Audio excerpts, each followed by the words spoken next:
Fala, meu lindo! Minha linda!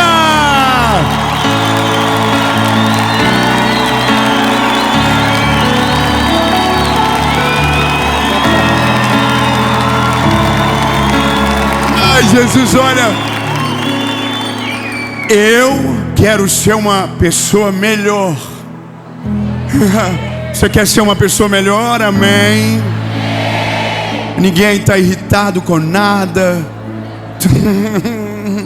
Tudo deu certo, nada fora do lugar, nada quebrado, nada faltando.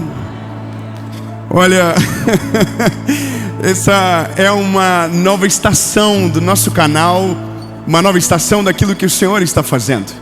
Esse é o fôlego da semana. E a partir de agora, aqui no nosso canal do YouTube, toda segunda-feira, às 5 horas da manhã, você tem a série que nós gravamos a cada 2 meses. Mas agora, você também tem aqui no nosso canal, quinta-feira, 7 horas da manhã, um fôlego para a sua semana. E, ai meu Deus, está começando aqui em São Paulo. E todos os meses... Olha... Não é por nada eu ter escolhido São Paulo, é porque talvez é porque o povo aqui é sinistro, animado. Sabe, essa é talvez uma das coisas mais difíceis de nós dizermos que queremos ser uma pessoa melhor, ou até talvez é fazer uma coisa importante. Talvez a gente diga com muita facilidade que quer ser uma pessoa melhor. O nosso único problema é para dizermos, ou dizer e declarar que nós queremos ser uma pessoa melhor. O correto seria reconhecer aonde nós somos a pior versão. Em qual área da nossa vida nós não estamos bem. E isso talvez é a maior dificuldade, porque mexe com uma das coisas mais difíceis do ser humano, que é o orgulho. E o nosso orgulho, ele até deixa a gente dizer que quer ser melhor. Ele só não deixa a gente reconhecer aonde nós somos ruins. E o Evangelho, ele vem justamente de confronto com esse nosso orgulho, que desvia a atenção da onde é o nosso ponto fraco. É justamente nesse ponto onde o Evangelho nos confronta, e é onde a gente coloca o escudo por cima. Ou pior do que isso, normalmente quem é muito santarrão, que se diz muito perfeito, ele é alguém que está apontando com uma força muito grande para um lado, para colocar uma cortina de fumaça naquilo que ele tem problema. Então eu tenho medo de 2 lados. Eu tenho medo daquele que se abre demais falando todos os seus problemas, porque às vezes está querendo muito mais estar no lugar de vítima do que no lugar de alguém que quer ser curado. E eu também morro de medo de quem se acha perfeito demais e que nunca precisa de um conselho, e que nunca precisa de uma oração, e que para ele tudo dá certo e que ele é perfeito. Aliás, eu sempre digo que a pessoa que tem coragem de atacar alguém, essa pessoa tem que ser muito perfeita, porque a medida que a gente usa para desmerecer o próximo vai ser a medida que vão utilizar contra nós. O problema não é julgar. Nós devemos julgar, e a Bíblia diz que devemos julgar segundo a reta justiça de Deus. Qual é o problema? É que a nossa análise não é justa. O nosso julgamento, segundo a palavra, pode ser, mas a nossa análise normalmente não é. Porque não olhamos só pela Bíblia, olhamos pelo crivo da cultura, olhamos por aquilo que fomos formados na nossa casa, olhamos com a nossa perspectiva social. Então normalmente na nossa reta justiça, que achamos estar usando o Evangelho, estamos usando muito mais aquilo que nos foi ensinado por homens, do que aquilo que nos foi ensinado pela palavra. Então a questão maior é, se eu quero ser uma pessoa melhor, o primeiro passo é encontrar aonde está a nossa carência. Aonde está o nosso problema? O objetivo do nosso fôlego da semana não é agora talvez evangelizar somente, mas é de fato produzir uma maturidade na sua vida com Deus que te torne moldável pela presença do Eterno. Normalmente nós escolhemos aquilo que queremos acreditar, nós escolhemos aquilo que queremos ouvir, nós escolhemos, o mundo virou on demand. Sabe, nós procuramos o quê? Quando estamos querendo assistir alguma coisa, algo que seja bom para nós. Ninguém gosta de escolher alguma coisa que incomode o seu ego, que incomode a sua espiritualidade, ou que mexa você na zona de conforto. Mas o que eu acho interessante é porque a palavra traz a história de um homem que descobriu o que Jesus estava passando e que tomou uma decisão, mediante a sua função social, de colocar tudo em jogo para ver esse homem passar. Esse homem está registrado em Lucas, e o nome dele é Zaqueu. Esse homem, ele é baixinho, ele é um homem muito rico, mas ele é um cobrador de impostos. Ou seja, ele era contratado pelo um governo que havia sitiado aquela cidade, e ele cobrava do seu próprio povo. Então o próprio povo odiava ele, e a medida que ele usava para cobrar o seu próprio povo não era justa, não era leal. Então ele era um homem odiado, mas de alta patente. Ele era um homem odiado, mas que lá no fundo ele era um ser humano. Uma coisa que a gente precisa entender rápido na vida é que nós olhamos para os personagens que o mundo nos apresenta, mas que todos eles também são seres humanos.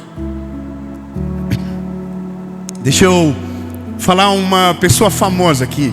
Qual é a pessoa mais famosa do nosso país hoje? Um nome: Neymar. Então, deixa eu te dizer, ele é ser humano. As pessoas tratam ele na internet como se ele fosse um personagem, mas ele é um ser humano. Eu já fui na casa dele. Ele come comida igual a gente. Ele vai também lá. O quê? Na sala. Sabe, nós acabamos desconfigurando o ser humano do personagem que é o perfil que a gente segue. Esse homem, ele era um ser humano, mas todo mundo só conhecia o personagem. E o personagem dele era cobrador de impostos. Ou seja, se ele é um cobrador de impostos, ele não merece estar perto de Jesus, ele não merece chegar perto, ele não merece o acesso. E a Bíblia diz que para dificultar ainda, nem de longe ele conseguiria ver, porque ele era baixo. Só que então a Bíblia vai dizer, porque ele reconhece que precisa daquele homem, ele tem a curiosidade de saber se aquele homem tem poder. A Bíblia diz que então ele vai, sobe em cima de uma árvore para ver Jesus passar. Imagine a cena: um homem rico, milionário, odiado, em cima de uma árvore, se sujeitando àquele momento, porque queria ver Jesus passar. Só que aí a Bíblia diz que Jesus, quando passa, olha para cima da árvore e diz: Zaqueu, desce depressa, que hoje eu vou na sua casa. Três glória a Deus. Eu não sei se você lembra de quando você era um Zaqueu. Eu não sei se você lembra quando aquele dia que você deixou Jesus entrar na sua casa, mas que antes de ele entrar na sua casa, você era só um personagem no meio da multidão. Zaqueu é só um personagem no meio da multidão, mas Jesus não o trata como personagem. Jesus lhe trata como alguém humano, como alguém que precisava dele, na mesma proporção do que aqueles que pareciam merecer no meio do povo. Então Jesus diz: eu vou na sua casa. Vamos de novo. Jesus olhou para ele e disse: Zaqueu, desce depressa, porque hoje eu vou na tua casa. Bom, se o Jesus The Chosen for na minha casa, eu passo mal. Imagina Jesus de verdade. Eu vou na tua casa, Zaqueu. O Zaqueu já está assim, já, ó. É hoje que a casa cai, é hoje que a casa cai. E aí que está o problema: quando tem alguém querendo mudar de vida, tem gente que pensa que já mudou de vida, dizendo: não pode, não deveria ir na casa dele, deveria ir na minha casa. Oh meu Deus, você já viu isso acontecer? Você já viu alguém que critica quando Jesus resolve ir na casa de um Zaqueu? De alguém que é só um personagem, de alguém que talvez a gente acha que nem de fato é real? Já viu? Amém. Mas Zaqueu não é um personagem. Zaqueu é um homem que quer ser uma pessoa melhor. E o primeiro passo para a gente ser alguém melhor, é deixar Jesus entrar dentro da nossa história, é levar Jesus para um ambiente da nossa intimidade, é levar Jesus para um lugar que poucos acessam, mas se Ele entrar, não vai ser mais igual. Eu vou te explicar uma parada rápida, que quanto antes você entender, melhor. Ninguém consegue reconhecer fragilidade e maldade se não for o Espírito Santo para nos convencer. Ninguém. Não existe ser humano que seja tão profissional e autodidata na vida para dizer, eu sei onde está o meu problema. Não, ninguém consegue. A Bíblia diz que a função do Espírito Santo é convencer o homem do pecado, da justiça e do juízo. A boa notícia para você é que até para se arrepender, você precisa dele. E para mudar de vida, nem se fala. Então só começa a obra quando você deixa ele entrar dentro da sua casa. Se tiver alguma pessoa ruim perto de você, olha para ela. Que coisa linda, que cena boa. E diga para ela, só melhora. Rapaz, tem gente que olhou mesmo, que coisa linda. Porque isso é uma coisa, a gente consegue reconhecer muito mais do outro do que na gente. Mas diga, completa que você foi corajoso, diga, só melhora depois que ele entra. Ponto. Só que aí que tá, depois que ele entra, ele nos convence. E não adianta nada o Senhor nos convencer se a gente não tomar uma postura nova após aquilo que nós sabemos. Há uma parada de Zaqueu que é maravilhoso. Quando Zaqueu entende a visita de Jesus e aquilo que Jesus fala com ele toca profundamente, a Bíblia diz o seguinte, ele diz, se defraudei alguém, eu vou devolver 4 vezes mais. Ele não só teve um encontro, ele tornou uma atitude concreta para se tornar aquilo que Jesus havia dito. Eu vou ser mais claro com você. Não adianta nada Jesus entrar na sua vida e você não deixar que ele mude absolutamente nada dentro de você. O Evangelho, ele é o poder de Deus que muda a vida do homem de dentro para fora. Quando você diz, eu quero ser melhor, talvez na sua consciência você está dizendo, eu quero receber o melhor de Deus. Mas isso é completamente diferente de ser melhor. Ser melhor não é ser mais rico. Ser melhor não é ter alguma bênção melhor ou maior. Não, ser melhor é ser mais servo, é ser mais humilde, é ser mais transformado, é ser mais arrependido, é ser mais frágil a ponto de o Espírito Santo nos tocar e nos transformar numa melhor versão. Nós não nos transformamos numa melhor versão quando prosperamos, mas sim quando começamos a ficar parecido com Jesus. Ah, meu Deus, diga para alguém agora, fala, se for parecido com Jesus vai ficar bem melhor.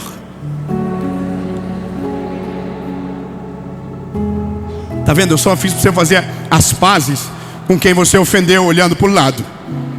É só porque ficou um pouquinho de climão.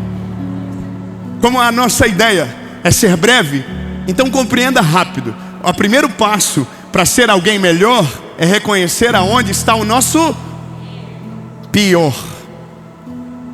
Só que lembrando, se nós não conseguimos fazer isso sozinho, nós precisamos de Jesus.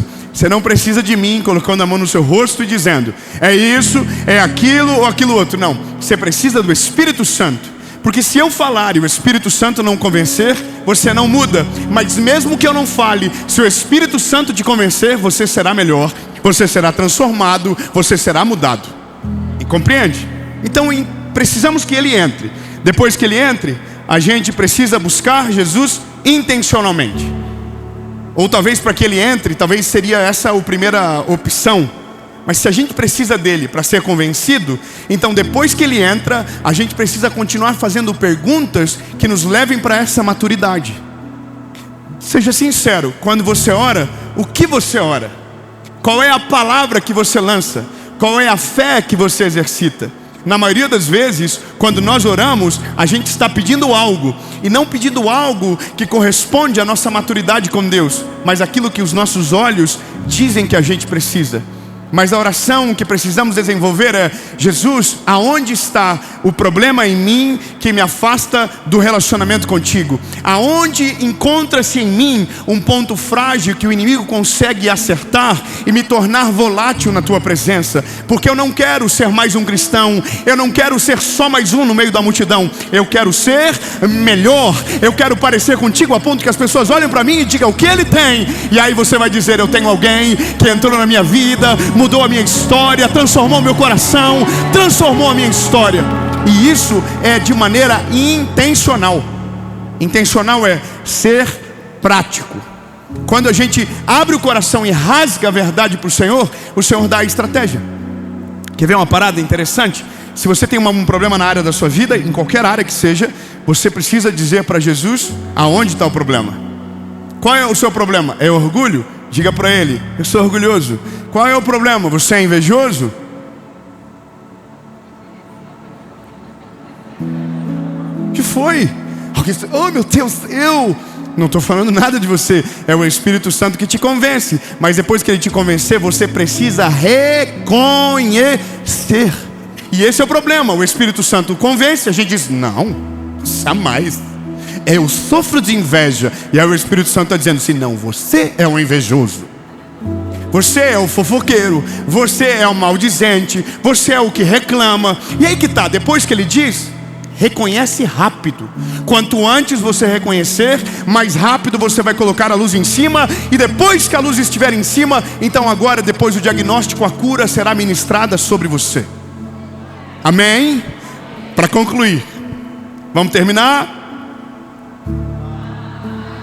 Ai, que verdadeiro. De fato, o Evangelho não se move por sentimentos, mas com decisões concretas de mudanças que precisam ser tomadas. O sentimento, ele nos domina até as primeiras 12 horas de conversão. Depois o seu caráter toma o lugar. E o seu caráter, ele tem que prevalecer pelo sentimento, porque o sentimento é passageiro. Agora o caráter te governa todos os dias. Então não é Jesus entra no meu sentimento e repousa só nessa área. Jesus entra no meu sentimento, que por lá normalmente ele entra. No dia que estamos fragilizados, no dia que estamos quebrados, no dia que estamos, sofrendo, e ele entra. Mas depois que ele entra Jesus, agora eu preciso que o Senhor governe sobre o meu caráter. E é nesse dia que você vai conseguir se tornar alguém melhor. E no dia que você achar que você for melhor e perfeito, comece tudo de novo, que alguma coisa deu de errado dentro de você. Jesus, eu não quero me conformar com a minha circunstância. Eu quero ser melhor. Eu quero ser mais parecido contigo. Eu quero me parecer de verdade com aquilo que o Senhor é. Portanto, Espírito Santo de Deus, faz algo novo dentro de mim. Muda a minha casa, muda o meu coração, muda os meus olhos, muda tudo aquilo que te rouba, que te afasta do meu coração. Porque se preciso de ti para ser melhor, e para ser melhor não para agradar os outros, mas para te agradar e honrar o teu nome na terra. Senhor Jesus, eu abro o meu coração, eu reconheço as minhas fragilidades, para que o Senhor possa se mover e trabalhar em cada uma delas. Deus, no nome de Jesus, vá na nossa casa, entra na nossa vida, entra em todas as áreas da nossa história e faz algo novo. Em nome de Jesus, amém.